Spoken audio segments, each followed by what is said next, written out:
Are we equally yoked? Episode 1. What motivates you more? Competition or encouragement? Have you ever wondered what truly drives you to achieve your goals? For many people, motivation comes from one of two places: competition, hate, the desire to prove others wrong, outperform rivals, or overcome criticism and doubt; encouragement, love, the desire to grow, serve a purpose, make loved ones proud, or achieve something meaningful. Some people are fueled by competition. They hear, "You can't do it," and that becomes the fire that pushes them forward. Others are fueled by encouragement. They succeed because they feel supported, inspired, and connected to a goal they genuinely love. In this episode, we'll explore why different people are motivated by different things, the strengths and weaknesses of competition-based motivation, the strengths and weaknesses of encouragement-based motivation, which motivation tends to create healthier long-term success, what the Bible teaches about love, purpose, and growth. By the end of this episode, ask yourself, if all competition disappeared tomorrow, would I still be motivated to pursue my goals? Your answer may reveal what is truly driving your life. The shelf life of motivation.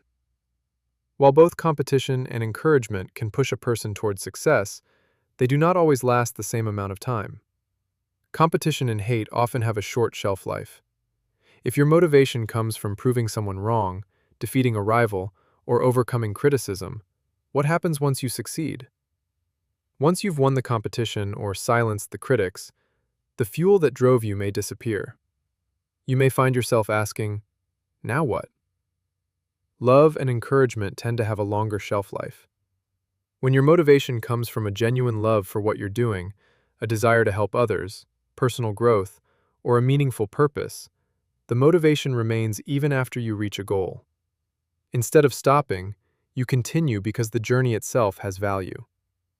Think about an athlete who is driven by revenge against a rival. Once the rival is defeated, the fire may fade. Now think about an athlete who loves the sport. Even after winning championships, they continue training because their motivation is rooted in something deeper than competition. The question is not whether competition works. It clearly does. The real question is, what happens when the competition is gone? If your motivation disappears when your opponent disappears, then your fuel source may have been temporary. But if your motivation remains even after success, it may be rooted in something much stronger: love, purpose, and encouragement. The Most High consistently encourages people to be motivated by love, obedience, faith, and purpose, rather than by hatred, envy, or rivalry. For example, "You shall love your neighbor as yourself," Leviticus 19:18. And the Messiah teaches, "Love your enemies, bless them that curse you," Matthew 5:44. Let us not become conceited, provoking one another, envying one another, Galatians 5:26. Competition driven by envy or proving others wrong can produce temporary results, but Scripture repeatedly warns against jealousy, strife, and rivalry. On the other hand, love has endurance. Love never fails. 1 Corinthians 13:8. If your fuel is hatred, resentment, revenge, or competition, eventually the opponent disappears, the argument ends, or the goal is reached. The fuel source runs out. But if your fuel is love, then the motivation remains even after success. Those who do not have any sense of their own competence will become competitive because their only pleasure is being one step ahead of somebody else.